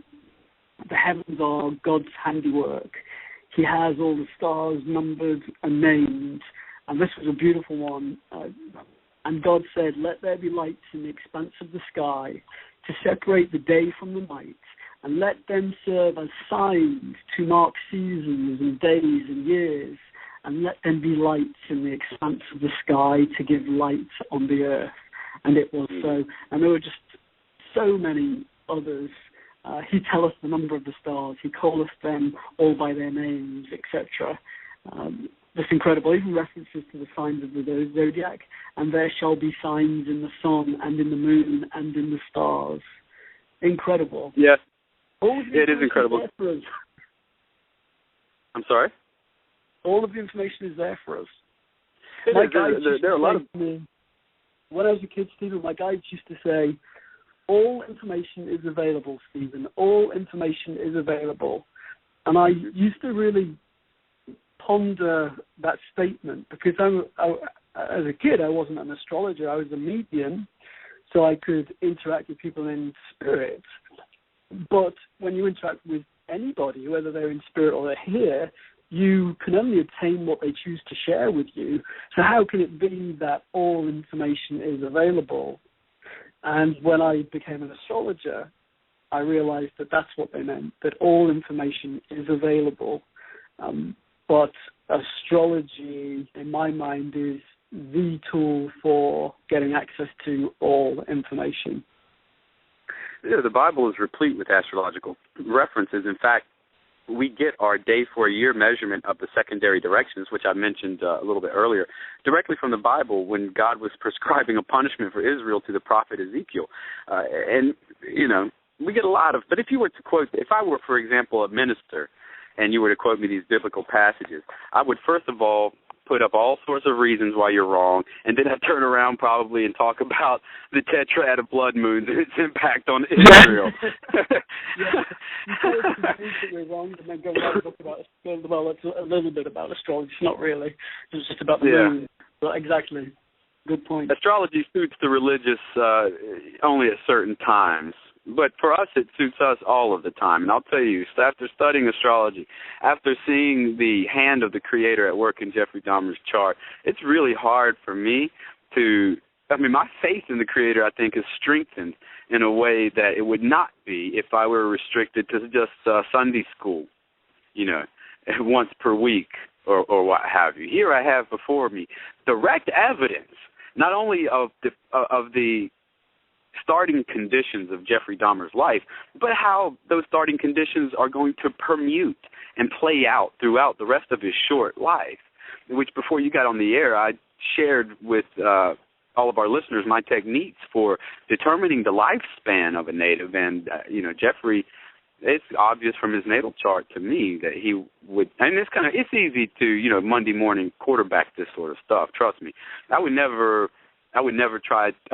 use these techniques on a client unless they specifically asked. I mean, it's helpful to know how much time you're probably going to have on Earth. But as an academic exercise for Jeffrey Dahmer, who's already dead, it doesn't bother me. Yeah, absolutely. But I think that people don't realize that when you go for a good reading, that the reader has access to an inordinate amount of information. Yeah. And that with that goes an enormous responsibility, because I know you do this, and I know that I do this all the time with my clients. I have to make judgments about what I say, because you can calculate, analyze how you're likely to end your days and when it's likely to happen. We do have some influence over it, but you can see that. I was laughing with my friends because I said to her, she was looking at my chart and she said, "How do you think you'll end your days?" And I said, "Oh, it's very likely that I have an accident and there's a sudden head injury." And she said, "Oh, I wonder how I end my days." And I looked at her chart and I said, "Oh, it looks like you're in the same wreck I'm in." Her ending was quite similar. But my point is, we have to be so considerate, so careful about what we do disclose.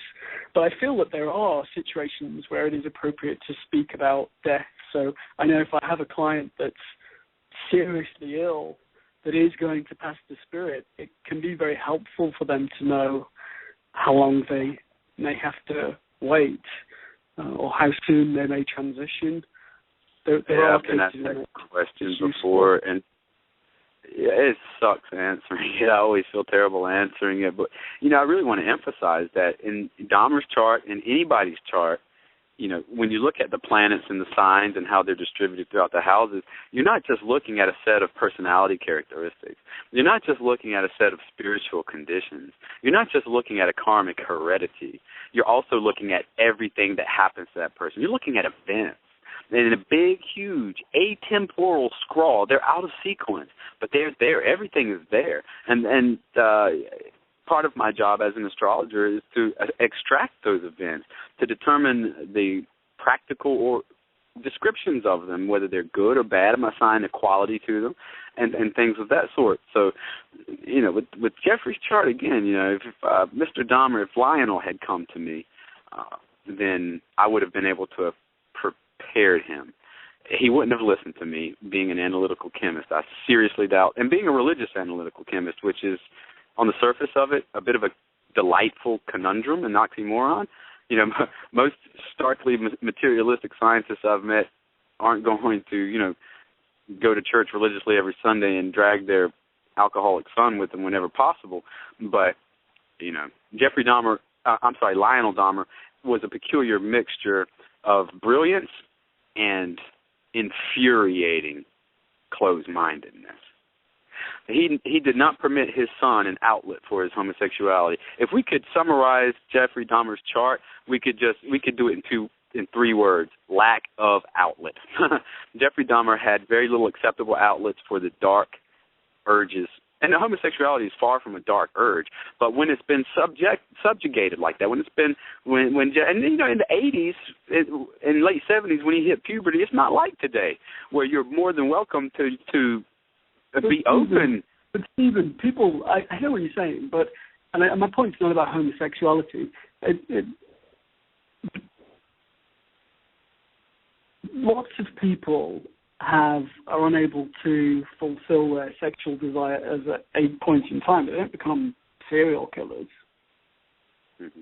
And I don't believe that any outlet or lack of outlet for him sexually caused him to be a serial killer and a cannibal. Oh, I definitely do.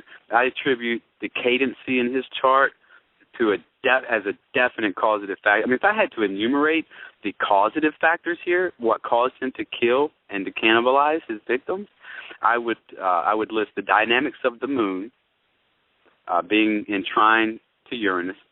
I would list also the square between the moon and Saturn. I would list the cadency of Jeffrey Dahmer's chart. And also, obviously, the 7th and 8th house characteristics, and also Pluto. All of these things combined produce a murderer. I agree. Sure. I agree. I agree with you, but my point is, so Jeffrey Star didn't know he was gay, and maybe Jeffrey didn't know he was gay, and he didn't really do much about it in his earlier years. It's not that made him a serial killer. No, I wouldn't say that. As you said, it's his chart that made that possible? I would say that Jeffrey Dahmer's father. I wouldn't say that. I would say that the lack of the inability to be open with his homosexuality, the need to go undercover with it, and I don't think he could have been very successful with that. I think his father definitely would have had. He could have easily gone out and gotten laid in order to solve that problem. I don't believe it's that made him a serial killer and a cannibal. So no. I'm not saying that he could get laid. He was an attractive guy. He could have done that quite easily to satisfy his sexual urges. There's far more than that going on in this chart. I mean, you've outlined it. We've both outlined it. Yeah, I don't think. I think it's definitely a contributing factor. And it's not so much the lack of an outlet for his homosexuality, because once he moved to Milwaukee, he was able to, go to social venues with other gay men and interact with them. That's not what so much made him panic whenever a particular lover expressed it. Okay, well, it's time to go now, Jeffrey. That's not what made him panic. What made him panic, I think, was again the paternal dynamics. And also the maternal dynamics inside of him. That moon in trine to Uranus, that moon in square to the father. I think that made him panic. But I mean, it's certainly not. I think Lionel Dahmer definitely contributed to his son's lethality. Maybe not through ruining the boy's sexual development, but definitely he contributed to it by teaching him how to bleach the bone. He contributed to it by being a weak, ineffectual father during Jeffrey's formative years. Lionel was often at class. He was away. He was studying to get his PhD in analytical chemistry. He wanted to achieve. Lots of parents are. Right, lots of parents are, but lots of people aren't Jeffrey Dahmer. You know what I mean? Jeffrey Dahmer had that 10th house Pluto. If you do those things, you're doing the PhD, and you're busy studying and working, and you have a child, and your child happens to have the child of a serial killer and cannibal, then it can happen. That's what I'm saying. I'm saying that many parents are not able to spend as much time with their kids as they would like to. It doesn't mean their kid's going to be a serial killer. This guy has a chart. He's got a dreadful, dreadful chart. Got a karmic loading that you can barely get your head around. Well, my thesis on this is that this archetype of ineffectual and weak fatherhood gave Jeffrey, better said, infected Jeffrey with this idea of himself being a weak and ineffectual man. In terms of Jeffrey was a beautiful human being. He was very attractive, but that doesn't mean he saw himself that way, does it? No, his self-image, I think, would have been quite skewed by his early postnatal development, by the interaction between mom and dad. He would have grown up expecting this out of relationships. And when the lover wants to leave, wants to go home, then that ineffectual, weak maleness, that lack of virility, it combined with that Pluto in the 10th house, you know what I'm saying? I would call that the signature of doing a Dahmer. Yeah, and when he was a kid, doing a Dahmer meant, faking an epileptic fit. But by the time he reached 18 years old, doing a Dahmer, meant strangling somebody with a barbell and then paring the flesh off their bones with a paring knife. And it's I think it's a contributing factor. The whole idea of femininity and masculinity is quite fascinating to ponder here, because Jeffrey Dahmer's idea of a partner, his ideal partner, is a very feminine image, if you ask me. Venus in Taurus is a very, very feminine type of image. So I think that Jeffrey Dahmer, some of his maternal problems were irritated and activated. Now, I'm not talking about astrology here. I'm talking more, I guess, along the lines of psychology, which I shouldn't do. I'm not licensed to practice psychology in any state of the union. But, hey, this is our show, so whatever. This is our little red wagon. We didn't wake up in Iran this morning, so what the heck. I think with that 7th house Venus in Taurus, I think he was attracted to partners who were effeminate. I mean, yeah, they were men, they were masculine, but if you look at them, a lot of them were young. they were thin. You know what I'm saying? They were slender-boned. You know, and so here's the aspect of the feminine coming in. Well, I think he's just a gay man. I am a gay man, so I think the being attracted to somebody that's young, attractive, slim, that's normal, isn't it? That's not uncommon for a homosexual male. I think that the Venus in Taurus is one of the factors indicating that he wanted a partner that would be completely passive. So do you remember in our research we learned that his desire, when he started to drill holes in people's heads and inject, started with boiling water and then he started trying with acid or chemicals, it was because he wanted to keep the person alive, but he wanted them to be completely passive, zombified, completely under his control. So I think that's interesting in that he had an unfulfilled desire to be completely in control of another person and for that person to be completely passive. Yeah, that goes back. I mean, to me, that whole need for control, for possessing a lover as a toy or a plaything, that he can just sort of take off the shelf whenever he wants. For me, that symbolized a lot by that Pluto, because Pluto so just naturally represents, issues of power and things of that sort, and we're trying to see here. Venus isn't in. I'm with you, Stephen, but the real glaring factor for me, well, it's the moon, the discordant moon, but it's that wildly discordant Saturn, a cruel, unforgiving, unfeeling Saturn. Yeah.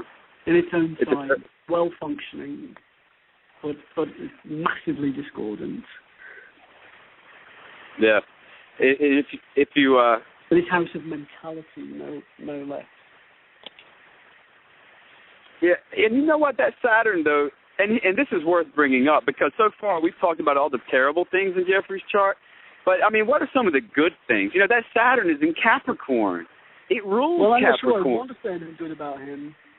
This is, Stephen, when the documentary in which he is interviewed, and, that guy, I can't remember his name, Stone somebody, who interviewed the father, the mother, and Jeff, I found it quite disgraceful, really, that Jeff had an opportunity to go on record saying, oh, yes, I know that that Jesus Christ exists and he is our Savior, and I found it offensive that he had the opportunity to even say those things or to say on television to his father, I love you, you're a good father. I just found it wrong that he had the opportunity to say these things, that he had airtime. And I'm sure that there are a few things we could pick out in his chart that could have been beneficial. At the end of the day, the man chose. Yes, he was possessed at times. I'm sure of that. He's got absolute markers of possession, demonic possession in his chart, whether it's his natal chart or progress. But he chose to do the things he did, and I don't think he deserves a nanosecond of time on television to say he was sorry or that he's been reading or hearing about Jesus Christ. The poor men that were murdered didn't get to do that. They didn't get to tell their parents that they loved them. I felt quite disgusted at the end of that documentary. It was late at night, but I almost wanted to call you and say, I just watched the documentary. What do these people look? Am I supposed to feel sorry for him? Yeah. When he was in prison. Sorry for his mother. Yeah, he didn't. He had no. When he was in prison, he made a big show of, I'm a Christian now. I accepted the Lord Jesus as my Savior. It was all spurious. This was all spurious. He didn't mean it. This man, his ninth house of God is ruled by the moon, which is Caden. This was a guy who had his back to the wall. This was a guy who was essentially saying, yeah, I'm screwed up. I don't know why so much, but, I'm trying to do better now. He didn't mean it. Now, as far as the ultimate disposition of his soul, you know, I think Jeffrey is moving toward a good thing. I think he's moving to a... I'm sorry? Say that again, Stephen. I couldn't understand what you said then. You felt that he was moving... Yeah, his son, and I'm sorry, I apologize, it's raining very badly here where I'm at, so it's probably distorting my ability to be heard. To point out something good in Jeffrey Dahmer's chart. Yeah, it could be. Jeffrey's getting mad with us. He's unleashing all that Scorpio water on our heads. But, you know, Jeffrey's ninth house of religion is in Cancer, and the ruler of Cancer is cadence, meaning that its output is at 25%. Very, very weak. You know, this is not a man who had any use for religion even when he was in prison. It was a PR campaign. It was something to soothe his father, who's a good man. I don't want to give the impression that I think Lionel Dahmer is a bad man. My heart breaks for Lionel Dahmer. He didn't ask for this stuff. He loved his son very much. And, in fact, I think he ruined his son with his love, A, and B, his love for his son was not great enough to interfere with his own ambitions. He did have, Stephen, the father did have, he did say on television in that interview I mentioned, the father did say that he had for quite some years, including when Jeffrey was young, he used to have fantasies about killing or dreams about killing. Now, I think that what's irresponsible on his part is not to seek help for himself for that problem. And if you have that problem, even though you haven't acted on it, and you have a child, then in my mind, there should be a very proactive consideration for the child as well. I think we've lost you, Stephen. I think this is because you said, let's see if there's anything good in Dahmer's chart. You've been cut off. But maybe it's just because you were... Well, actually, I was going to say maybe it's because we were using Skype, but we weren't using Skype. We chose deliberately not to because we always get cut off. I know you'll be back in a moment. But, before you come back, Stephen, whilst you try and get back on the line, I just want to thank everybody that's listened to the show, whether they've listened to it live or you're listening to the audio file. We want to thank you for listening. I hope that you have found this interesting. I know we chose a very extreme case to consider in our show today. We talked about Jeffrey Dahmer, the serial killer and cannibal, and we won't always focus upon the negative or the most problematic cases. But I hope you found it interesting and you were able to see how valid, how accurate, how powerful metaphysical analysis can be or is if it's done well. And it's our intention to take different situations, look at other people's lives, and also at times in future to actually look at your lives. So we will invite at times people to email us and give us their birth details with a question. And we will then address your question in the second half of our show. And I think... Hey, Steve, I'm sorry, man. I got cut off. I was saying to everybody, I think it's because you said, let's see if there's anything good in Dahmer's chart. I do apologize for that. We had a bit of a technical glitch. but we're back now. I didn't mean to interrupt you. It's okay. I was just saying to people that we won't always focus on such macabre cases. That we plan to look at different people's lives and different situations in the world, current affairs, and that we will at times look at our listeners' charts and answer questions. Absolutely. Next week, I do believe we're going to touch on some current events. Wasn't that the plan, Steve? We're going to do some current events next week. And you know what? We can reserve maybe the final half hour of the show if anybody wants to send us their complete birth data. And that means you have to know your time. Don't guess about your time. Know your time, because it's a garbage in, garbage out situation. If you're off by your time by like an hour or two, we're going to be analyzing the chart of a different human being, and it's not going to be our fault. So if you're sure of your birth time, please visit thegingerpsychic.com or stephenframpton.com and shoot us an email with that information, and we'll analyze your chart and talk about it on the air next week for the final 30 minutes. That sound about right, Steve? That sounds great. And I think we talked about potentially looking at the situation with Russia, Ukraine, Stalin, not Stalin.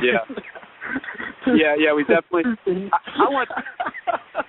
Yeah, we've got to weigh in on the current events here before things actually happen.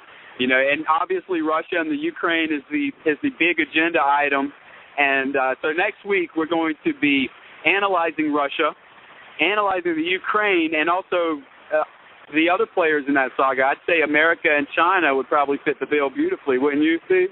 Maybe Iran? Yeah, absolutely. Syria? Yeah, it's all interconnected. And the other thing, Stephen, is I want our listeners to know that you and I are working on a book that is about the outlook for the next 30 years or so, the outlook in the world, and particularly world events that are highly likely. It's a big piece of work, so it's not going to be it won't be on the shelf soon.